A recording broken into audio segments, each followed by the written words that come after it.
ایک بندے کو پھانسی لگنے والی تھی، وقت کے راجا نے کہا کہ میں تمہاری جان بخش دوں گا اگر تم میرے ایک سوال کا جواب دے دو تو۔ سوال تھا کہ عورت آخر چاہتی کیا ہے؟ اس نے کہا کہ کچھ مہلت ملے تو یہ پتا کر کے بتا سکتا ہوں۔ راجا نے 1 سال کی مہلت دے دی۔ وہ بہت گھوما، بہت لوگوں سے ملا، مگر کہیں سے بھی کوئی تسلی بخش جواب نہیں ملا۔ آخر مجھ سے کسی نے کہا کہ دور جنگل میں ایک چڑیل رہتی ہے، وہ ضرور بتا سکتی ہے کہ تمہارے سوال کا جواب۔ وہ اس چڑیل کے پاس پہنچا اور اپنا سوال اسے بتایا۔ چڑیل نے کہا میں ایک شرط پر بتاؤں گی، اگر تم مجھ سے شادی کرو گے تب۔ اس نے سوچا کہ صحیح جواب کا پتہ نہ چلا تو جان راجا کے ہاتھوں بھی تو جانی ہے، اس لیے شادی کے لیے رضامندی ہی بہتر ہے۔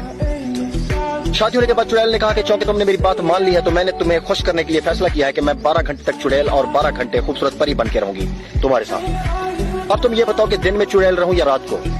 اب اس بیچارے نے سوچا کہ اگر یہ دن میں چڑیل ہوئی تو دن نہیں گزرے گا، اور اگر رات میں ہوئی تو رات ڈر ڈر کر گزرے گی۔ آخر میں اس نے کہا کہ جب تمہارا دل کرے تو پری بن جانا، اور جب تمہارا دل کرے تو چڑیل بن جانا۔ یہ بات سن کر چڑیل بہت خوش ہوئی اور اس نے خوش ہو کر کہا کہ چونکہ تم نے مجھے اپنی مرضی کی چھوٹ دے دی ہے تو میں ہمیشہ پری بن کے ہی رہا کروں گی۔ پھر چڑیل نے کہا کہ راجا کی طرف سے تم سے کیے گئے سوال کا جواب بھی یہی ہے، عورت ہمیشہ اپنی مرضی ہی کرنا چاہتی ہے۔ اگر عورت کو اپنی مرضی کرنے دو گے تو وہ پری بن کر رہے گی، اور اگر نہیں کرنے دو گے تو چڑیل بن کر رہے گی۔ اپنی باقی زندگی کا فیصلہ خود کر لیں کہ زندگی کیسے گزارنی ہے، پری کے ساتھ یا پھر چڑیل کے ساتھ۔